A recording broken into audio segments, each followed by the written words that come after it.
Hello বন্ধুরা, আপনারা সবাই কেমন আছো? আশা করি সবাই ভালো আছো, আমিও ভালো আছি। তো আজকে আমি রান্না করছি ডিম কষা। তাই জন্য প্রথমে তেল দিয়ে দিলাম, তারপরে একটু নুন হলুদ দিয়ে দিয়েছি। এখানে ডিমগুলো ভাজবো, তাই জন্য এখন ডিমগুলো ছেড়ে দিয়েছি। একটা একটা করে সবগুলো ছেড়ে দেবো। এখানে 9টা ডিম আছে।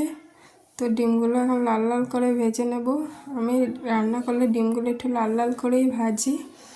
তারপরে এগুলো এখন নামিয়ে নেব। সব নামানো হয়ে গেলে তারপরে ওই তেলের মধ্যেই লঙ্কা দিয়ে দেব। লঙ্কাটা এখন ওইখানে হলুদ জিরের গুঁড়ি নুন দিয়ে ভালোটিকে কষিয়ে নেব, যাতে লঙ্কার ঝাঁজটা চলে যায়। লাল লাল করে কষিয়ে নিচ্ছি। কষানো হয়ে গেছে। এখন আলুটা সিদ্ধ করে রেখেছিলাম, ওটাও দিচ্ছি, একসাথে কষিয়ে নেব। আলু কষানো হয়ে গেলে জল দিয়ে দেব।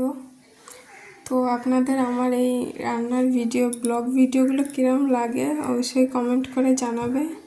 তাহলে আরও একটু উৎসাহ পাই যে ভিডিও করার জন্য। এই অবস্থাতেই ভিডিও করছি, অনেক কষ্ট হয়। তারপরে তাহলে এখন ঠিক আছে, এখানে ঝোল দিয়ে দিয়েছি। ঝোল দিয়ে ডিমটা ছেড়ে দিয়েছি।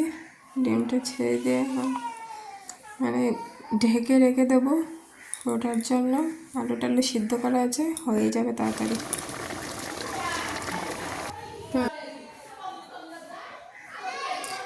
তারপরে ডিম কষাটা হয়ে গেছে, এখন নামিয়ে নিচ্ছি। তো কেমন হয়েছে ভিডিওটা অবশ্যই জানাবে।